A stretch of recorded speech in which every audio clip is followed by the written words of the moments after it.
ओम शांति। 18 जून 70 की अव्यक्त मुरली। वृद्धि के लिए टाइम टेबल की विधि। आज बाप दादा ने हमें बहुत पावरफुल विधि बताई है जिससे हमारी वृद्धि भी होती रहे और प्राप्तियां भी होती रहे। तो सबसे पहले बाप दादा ने हम बच्चों को आते ही इशारा दिया कि बाप दादा 1 सेकंड में अव्यक्त से व्यक्त में आ गए, वैसे ही बच्चे भी 1 सेकंड में व्यक्त से अव्यक्त हो सकते हैं।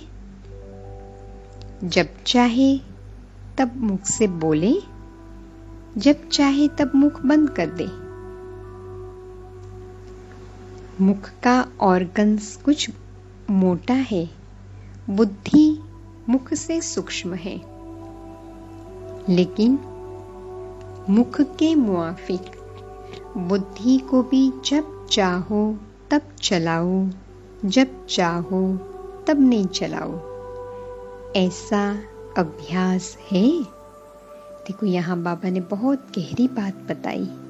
बुद्धि पर भी इतना हमारा कंट्रोल हो जितना मुख पे हम कर सकते हैं। अगर इस बात का अभ्यास मजबूत होगा तो अपनी स्थिति भी मजबूत बना सकेंगे। यह है अपनी स्थिति की वृद्धि की विधि। कई बच्चों का संकल्प है वृद्धि कैसे हो? वृद्धि विधि से होगी। तो आज बाप दादा वृद्धि और विधि दोनों देख रहे थे।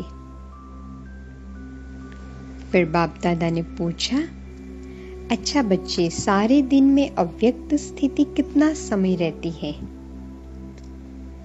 बाप दादा संपूर्ण स्टेज को सामने रखकर पूछते हैं और आप अपने पास्ट के पुरुषार्थ को सामने रखकर सोचते हो कि हाँ, हमारी वृद्धि हो रही है। मुख्य सब्जेक्ट वर्तमान समय यही पढ़ रहे हो कि ज्यादा से ज्यादा अव्यक्त स्थिति बने। तो मुख्य सब्जेक्ट में रिजल्ट तो कम है। निरंतर याद में रहने की संपूर्ण स्टेज के आगे 1-2 घंटा क्या है? इनसे ज्यादा अपनी अव्यक्त स्थिति बनाने की विधि बुद्धि में है। अगर विधि है तो वृद्धि क्यों नहीं होती है? कारण क्या है? एक बात नहीं आती, वह यह है कि विस्तार करना और विस्तार में जाना आता है, लेकिन विस्तार को जब चाहे तब समेटना, समा लेना, यह प्रैक्टिस कम है। बाप दादा कहते हैं कि बच्चे, ये प्रैक्टिस कम है। ज्ञान के विस्तार में आना भी जानते हैं, लेकिन ज्ञान स्वरूप बन जाना, बीज रूप बन जाना, इसकी प्रैक्टिस कम है। तो अंडरलाइन करेंगे, ज्ञान स्वरूप बन जाना, बीज रूप बन जाना। इसलिए जो शक्ति जमा होनी चाहिए वह नहीं होती है। फिर बाबा ने कहा, देखो बच्चे, आजकल के जो बड़े आदमी हैं वह क्या साधन अपनाते हैं सफलता के लिए? वह पहले अपने समय को सेट करते हैं, टाइम टेबल बनाते हैं। जितना बहुत बिजी होगा उतना उसका 1-1 घंटे का टाइम टेबल होता है। तो अपनी डायरी में वो नोट करते हैं। तो जब आप ब्राह्मण बड़े ते बड़े हो तो आप अपना टाइम टेबल रखते हो। यह एक विधि है। सवेरे वह लोग सवेरे दिन के आरंभ होते ही टाइम टेबल बनाते हैं। इस रीति आप हर एक अमृत वेले से ही टाइम टेबल बनाओ कि आज के दिन क्या क्या करना है। जैसे शारीरिक कार्य का टाइम टेबल बनाते हो ना, वैसे आत्मा की उन्नति का भी टाइम टेबल बनाओ। इसमें अटेंशन और चेकिंग अभी तक कम है। जिसे वह लोग अपने प्लान बनाते हैं, आज के दिन में कितने कार्य करने हैं, इस रीति आज के दिन अव्यक्त स्थिति का इतना % और इतना समय निकालना है।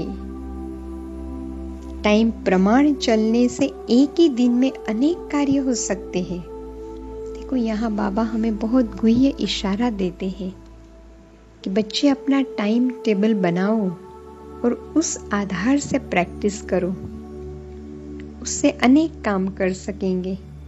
तो अपनी डायरी बनाओ।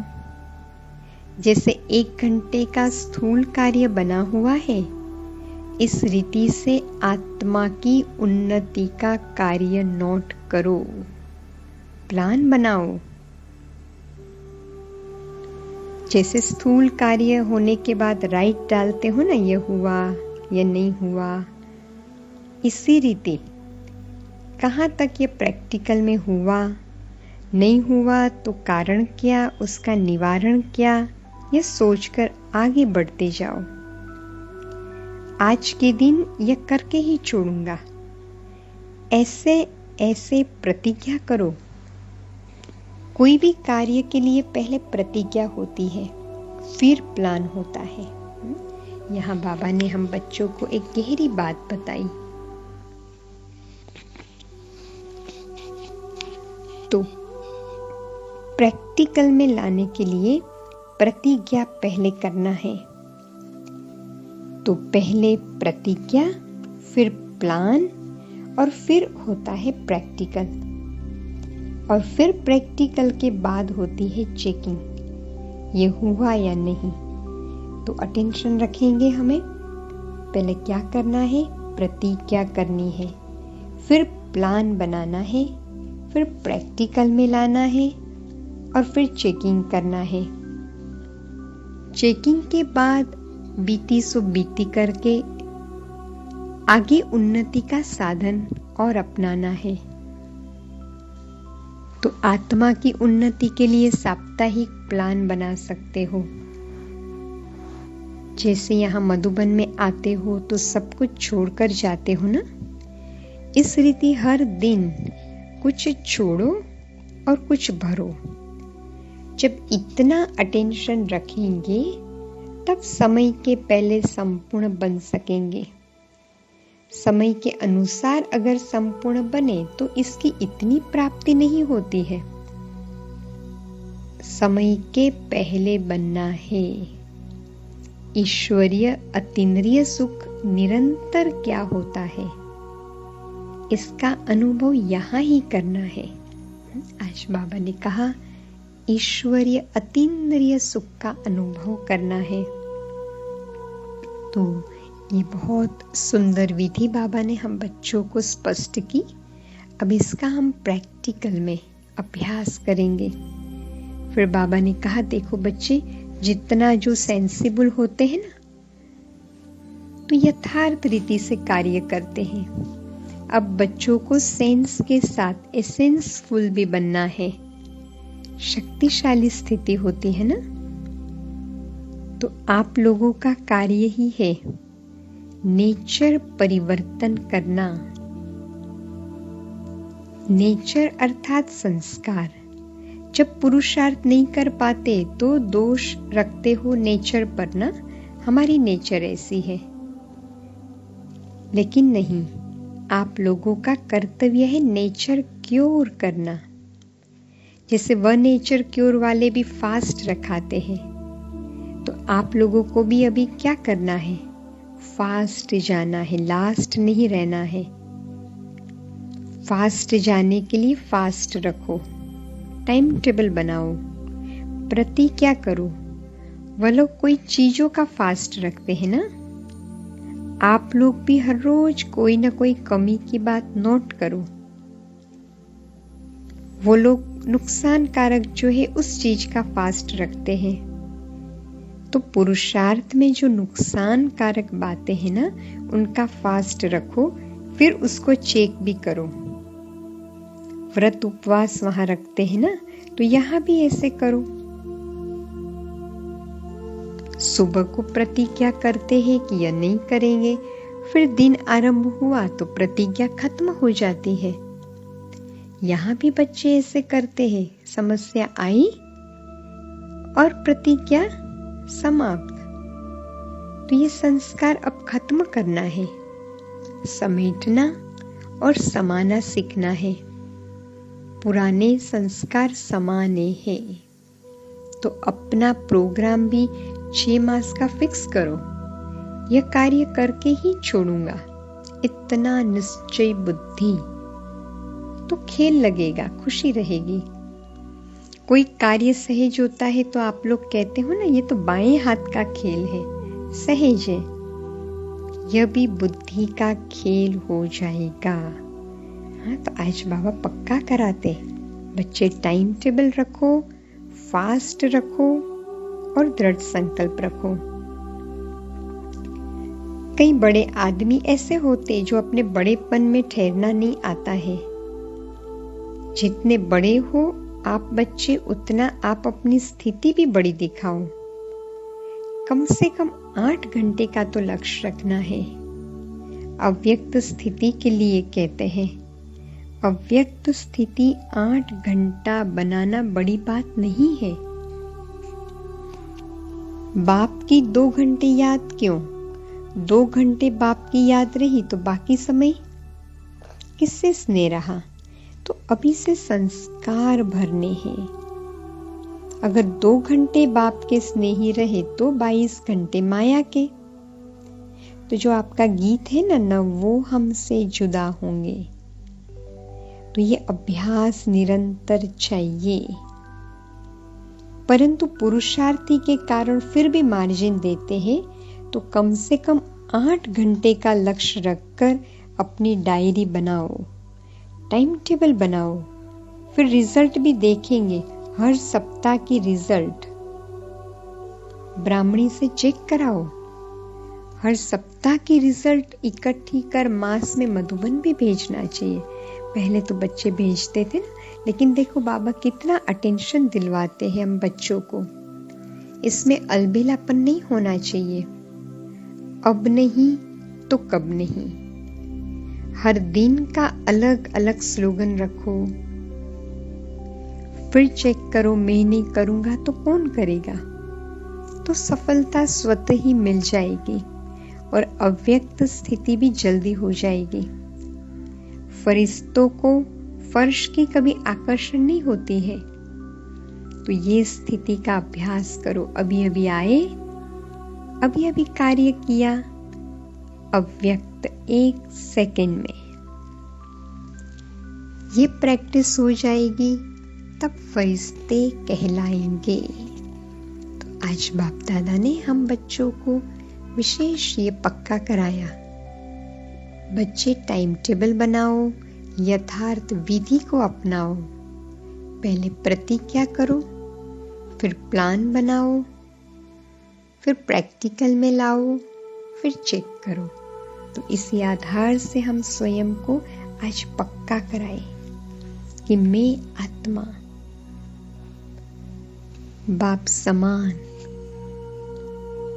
सदा ही अव्यक्त स्थिति में रहने वाली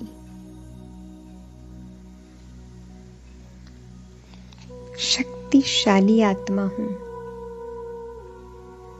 बाप मेरे साथ है।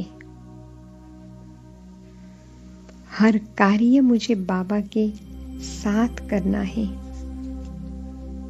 आज बाबा ने कहा डायरी रखो, अपना टाइम टेबल बनाओ। तो आज से अपना टाइम टेबल हम सेट करेंगे।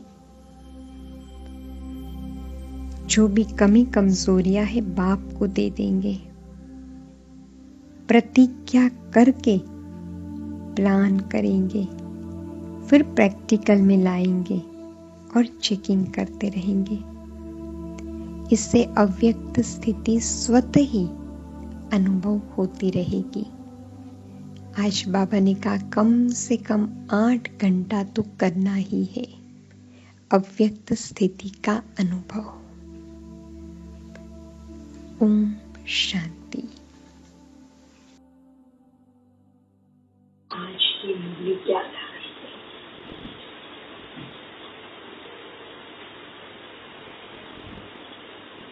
स्वयं को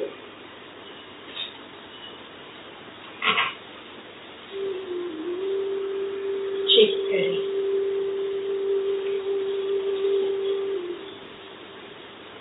आज प्यारे बाबा ने मुझे क्या होमवर्क दिया है?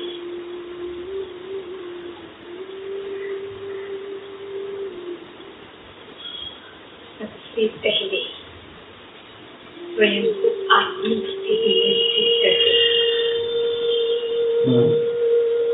ये चमकता सितारा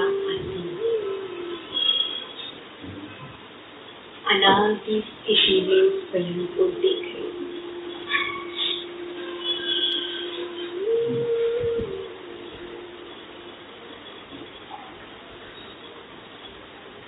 एक सेकंड में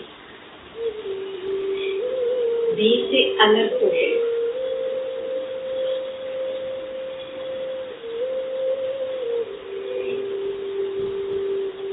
बाबा बिंदु को सामने देखे। बिंदु में मैं आत्मा समा गई।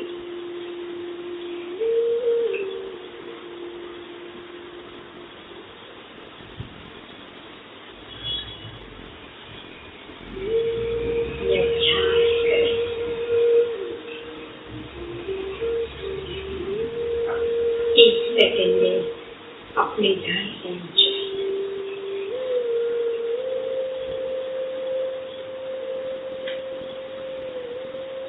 बाबा बिंदु से कंबाइन हो जाए।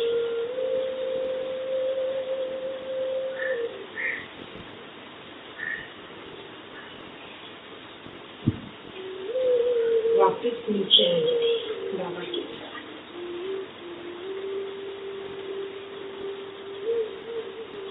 भ्रुकुटी सिंहासन पर स्थित हो जाए।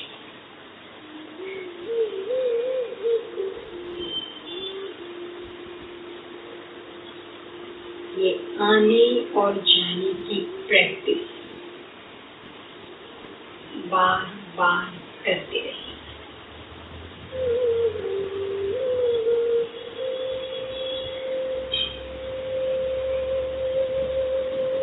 आज बाबा ने कहा बच्चे अब तुम्हें नई दुनिया में जाना है। बार बार बाबा ने सैर कराई। चले जाए एक सेकंड में नई दुनिया में। सत्युग लक्ष्मी नारायण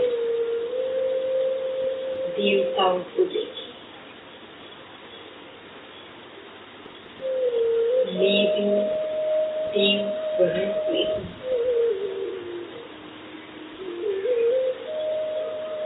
सुखदायी दुनिया में देवता बनकर रहे।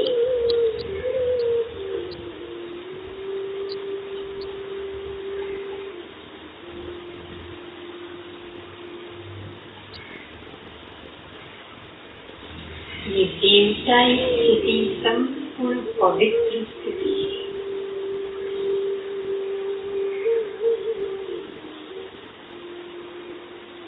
निर्विकारी अवस्था है।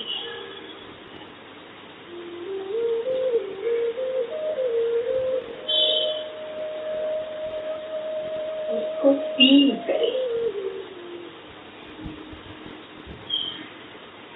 अनुभव करें निर्विकारी स्थिति का।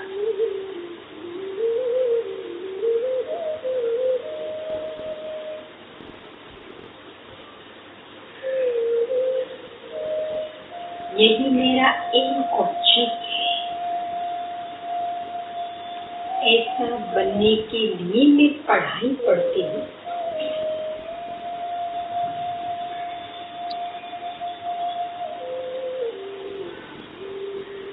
सतयुग में उस देव स्वरूप की गहरी अनुभूति करें।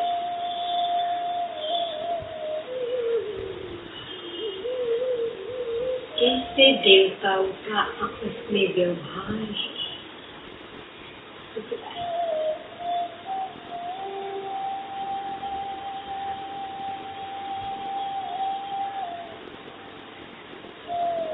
वही स्थिति के वाइब्रेशन लेकर वापस आए उस ब्राह्मण देव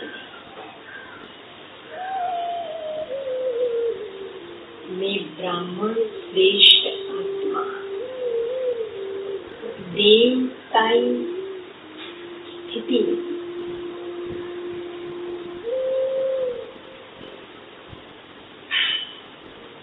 आज बाबा ने कहा, बच्चे तुम्हें कितना नशा खुशी होनी चाहिए। इतनी ऊंच पढ़ाई बाप पढ़ाते हैं जिससे देवता बनते हैं। इतना अटेंशन से पढ़ाई पढ़नी है।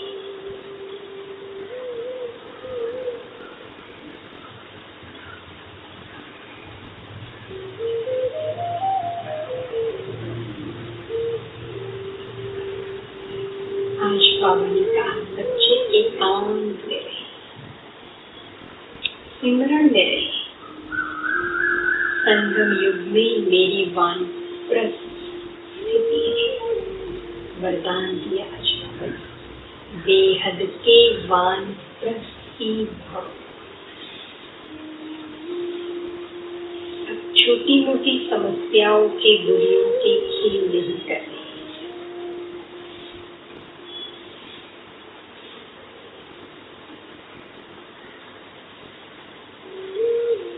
अब अपने को परिता स्वरूप में अनुभव करें। प्रकाश में कायम में परिता।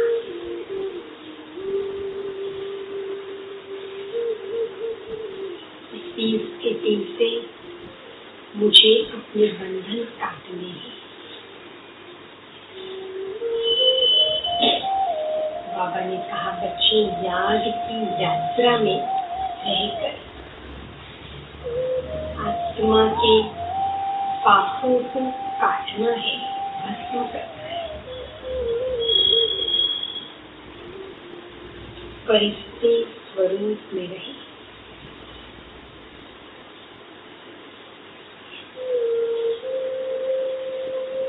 इसी स्वरूप में भक्तों को वरदान मिलेगा।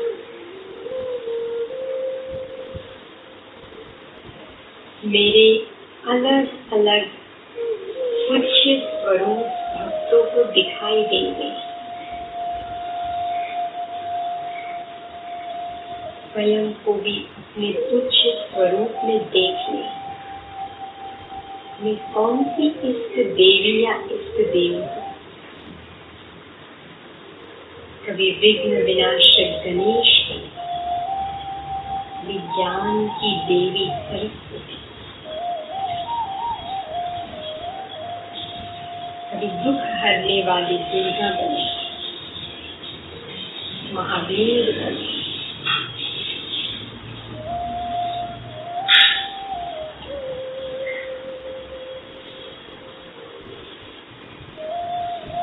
सारे दिन में बीच बीच में अपने फरिश्ते स्वरूप में बाप दादा के साथ विश्व का चक्कर लगाकर उसको छुड़ाते।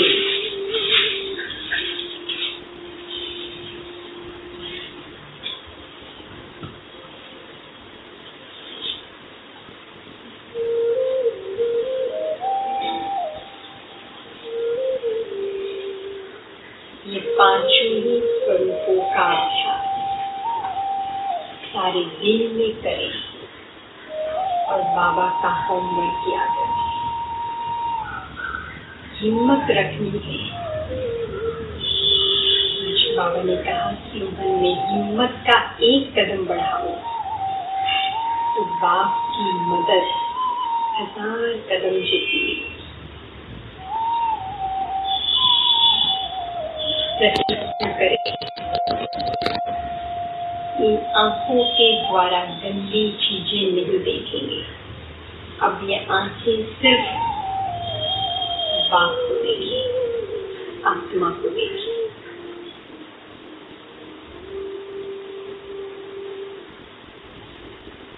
आत्मा की गहरी अनुभूति आज पूरा दिन करनी है।